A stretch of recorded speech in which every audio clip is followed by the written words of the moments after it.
Hi, this is Christine Crowell here, and welcome to my YouTube channel. And I hope everyone's doing well. It's Thursday already. I can't believe how quick the time is going by. And we're on day 24 already of the 30-day CEO challenge. And today I really wanted to get some feedback. And I've been getting feedback from clients that I've been having meetings with.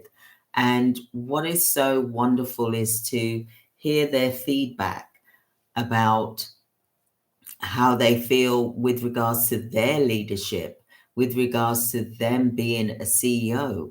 How do they see themselves? Are they feeling a bit lost? Are they feeling that they need more help, more preparation? And what's so wonderful is that I'm actually starting to see the changes in some of our CEOs, some of our clients, for example. And if this is you that's going through a transformation within your business, whether you're a care provider, whether you run your business yourself, have you noticed any changes since you've been listening to the 30-day CEO challenge? Because I think it's important to look at that, because I want to mention that we need to look at how we can become the hero, how we can really build strength and stretch our capabilities. With regards to us having challenges, it's good for us to be able to experience that and to overcome those challenges and be the best leader that you can possibly be. And I want to share this with you. I want to share it with the world that, we can do this together. We can rise together. We can become strong together as business leaders. And what I want to know is what type of lessons or processes or things that you've learned here from the 30-day challenge. I'd love for you to put in the comment what you've learned from you listening to the 30-day challenge.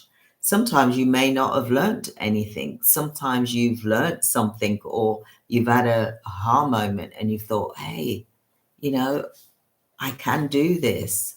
And for me, what I'll explain what I've learned is I've learned that I can actually do more and push myself. And I feel more empowered now by doing that. I also am not thinking about what other people think of me or what they say. And I think you should do the same as well, because it's about how we feel about ourselves. How do we feel internally about who we are and who we want to become? Because that is the ultimate guide and the ultimate test that you are achieving the goals that you've set out to do. So I wanted to talk about that today. And another thing that I want you to also think about is look at how you can stretch yourself on a weekly, daily basis. Whether it's by 1% at a time, then that surely is going to be a good thing for you. And to also not compare yourself with other people, because like I said, you're your own competition at the end of the day, and you're the one that's going to make a change for what you do. Now, when you are the CEO, you are the leader. You don't want to rule with emotions. Nothing worse than people seeing their boss crying all the time, or really getting agitated and things like that, and pushing and forcing. You don't want to have a business like that where you're pushing and forcing people to take action of what you actually want, because they should be aligned already with your company and they should already know what your company wants. And to work towards that goal as well. So I also want to talk about when we're looking at recruiting as CEOs to become the true leader, we have to make sure that the team members that we take on are in alignment with what we want for the company. Because someone who's taken you from, say, 0 to 10K is a different type of person. Great, wonderful, clap your hands at them type of thing. But in order for you to get from 10,000 a month, I'm referring to 80,000, 100,000 a month, then it's going to take a different type of team members, because those team members that can take you to that level, they're high level. They've got a lot of stamina. They've got a lot of strength. They know what is required in order to meet that target. So I want you as the CEO to really think about your goals, where you're going with your goals currently, and are you reaching the target that you've set out to do? Is this happened? Do you feel that you're perhaps moving forward, or are you moving backwards? Now, I did a talk about the Navy SEAL, the Team 6, because I think it's so important that we run our business in that way so that we are a lean machine that is working on precision and to the needle, to the needle of that eye, that you are penetrating your business the way you want it to be. But your team leaders also need to be aligned with you as well. Otherwise, it's not going to work. There's always going to be a push where you're pushing them and they're pulling back, and then you don't see anything. And then you're thinking, okay, we've talked about what the goals are for the company. I've spoken to you about what the tasks are that I need you to do. Why was that not done, for example? So maybe they need some training as well. So there's all different reasons why these things happen. Either they don't care and they're just there to get their wages, or they don't understand and they're trying to do what they feel that they can do that's going to help you, but really it's not, because they're not following what the goals are for the company. They're working off of their own agenda, for example, because they're not listening to what you've said.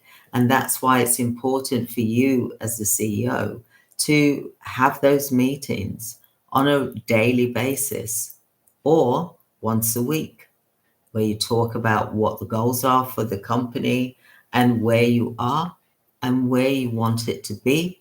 And let's look at what your jobs are that you've got on for this week. How is that going? Are you struggling with anything? Do you need support in any way? That is the true leader, for example. And if it's not done, we don't have a tantrum. As the CEO, we ask why. Why was that not done? Is there something that you need help and support with? Was there a reason that you missed this out? You tell me. I want you to talk to me and tell me what was going on, why the goal that was set wasn't reached. And then they will tell you. So I'm just going to grab my tea and my water here.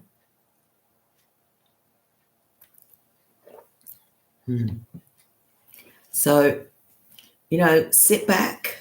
Let's sit back and think about what you are doing as the leader. Are you leading by example? Are you leading with integrity? Are you leading with force, or are you leading with your heart and what the mission and the vision is for your company's goals. Because if we don't do that now, because we're now in 2024, we might as well say 2025 is here. So if we're not working towards that goal, then what is actually happening leadership wise? Is your company reaching that goal? And if it isn't, then why is that? As leaders, we have to learn to stretch. We got to learn to stretch ourselves.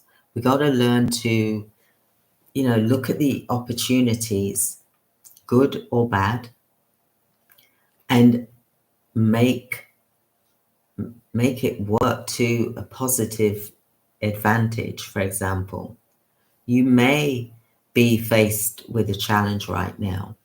You may be faced with a challenge right now and it's causing you stress, for example.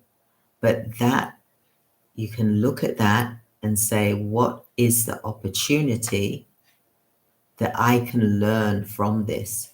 There's an opportunity for you to learn from this. And CEOs, I want you to make sure that you are journaling daily and writing out what went well in the business today. What is the goal for the week? How can we achieve that goal?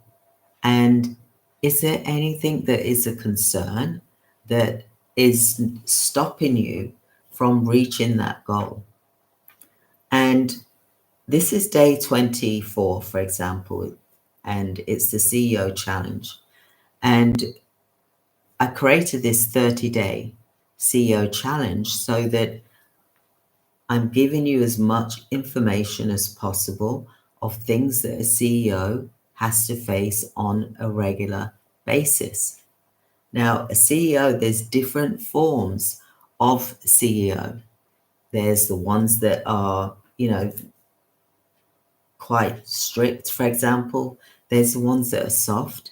There's the ones that use their mindset and want to work with you. For example, your team, you want to work with them.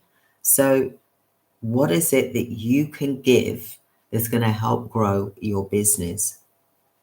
So I wanted to jump in here and I want to talk about something which I did a video today regarding the sponsorship. And there's nurses, healthcare workers, they can actually get sponsorship from organizations, for example, that want to hire someone permanently. And tomorrow's video is I'm going to be talking about sponsorship. There is a link here regarding the video that I did earlier where I talked about sponsorship, but there's lots of different types of sponsorship. So skilled worker, of course.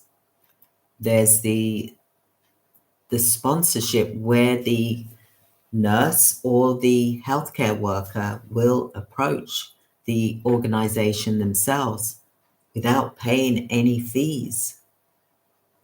And they will get the job that they've wanted, for example. We don't want as CEOs, if you are doing sponsorship, you do not want to be charging for candidates to work with organizations, because I've heard this quite a lot lately, is that they've charged someone, for example, to give someone a particular job and that job hasn't actually covered their expenses, for example.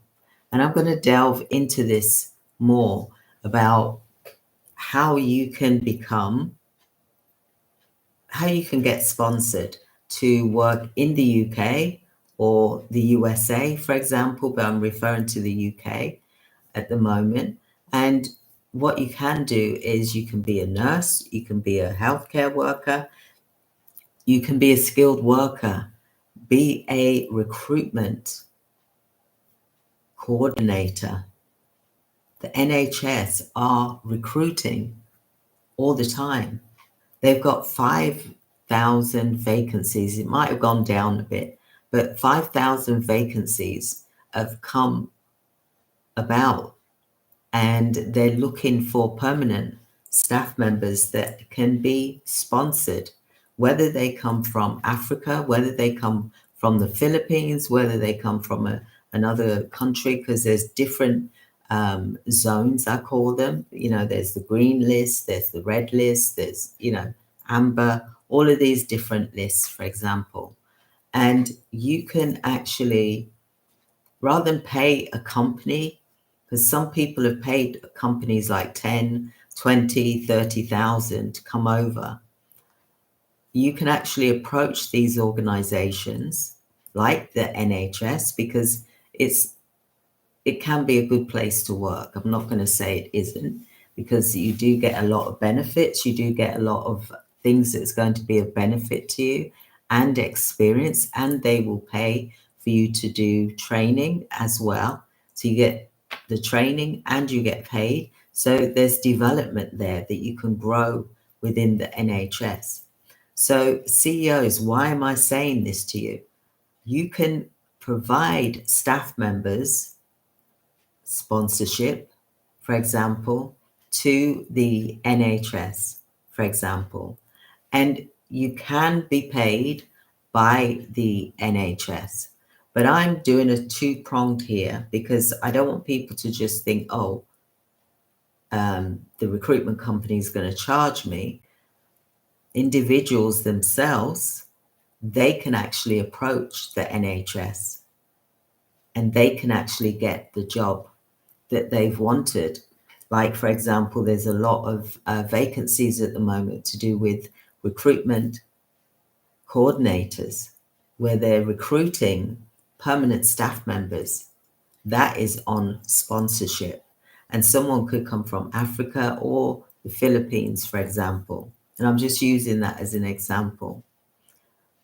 So why should you not do that? You could offer that. Or if you are a candidate and you want to approach the NHS, then, I'm a coach. I can help you to do that.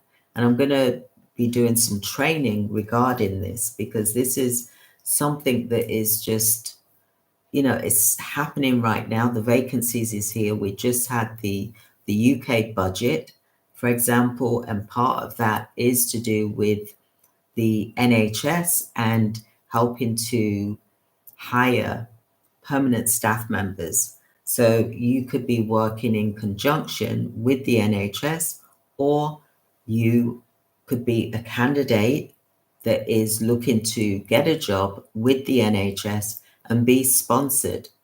And that is a good thing as well. And tomorrow I'm going to be covering the sponsorship and cause, for example, and what is the requirement for certain particular jobs. And you can apply for them right now. Candidates, CEOs, you can provide candidates for permanent positions. And I would do that, because we know that with agency wise, that things are getting a bit difficult when you're trying to place staff with the NHS temporarily. They really want to draw away from temporary workers. So try and pivot and do permanent workers. You can provide, like I said, nurses, healthcare workers. You can provide recruitment consultants. You could provide administration staff members, for example, healthcare workers. The list is endless, diagnostic, ultrasound, A&E, theatre. There's so much, dental.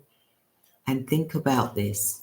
CEOs, you got an agency, then why not do that? Why not do that? If you don't have an agency and you are a candidate and you're looking for work, then you can do that. Do join me, because I will be able to talk to you and show you how best you can do it. I will help you with your CVs. I will help you with how do you approach, what do you say, who is it that you need to speak with, who's going to give you the the go ahead, for example. So tomorrow's training is going to be about the immigration. It's going to be about UK sponsorship as well. And it's going to be for candidates as well as for CEOs, because it's such a hot topic right now. And the parliament and everything, they're speaking about it. The health secretary, we want to help to support the NHS, then this is one way of doing it. So I hope that you found this helpful today, and do book a free 15-minute appointment with me so I can talk to you about your strategy and you growing your permanent position, business, or you could be a candidate that's looking for a particular job, and you may be from the Philippines or you may be from the UK. Then I can help support you in that as well with getting a job with the NHS. So I hope that was helpful for you today. I've really enjoyed talking to you today. Wow, day 24 already, and this is the 30-day challenge. So thank you so much, and I will see you on the internet. Thank you. Take care. God bless. Bye.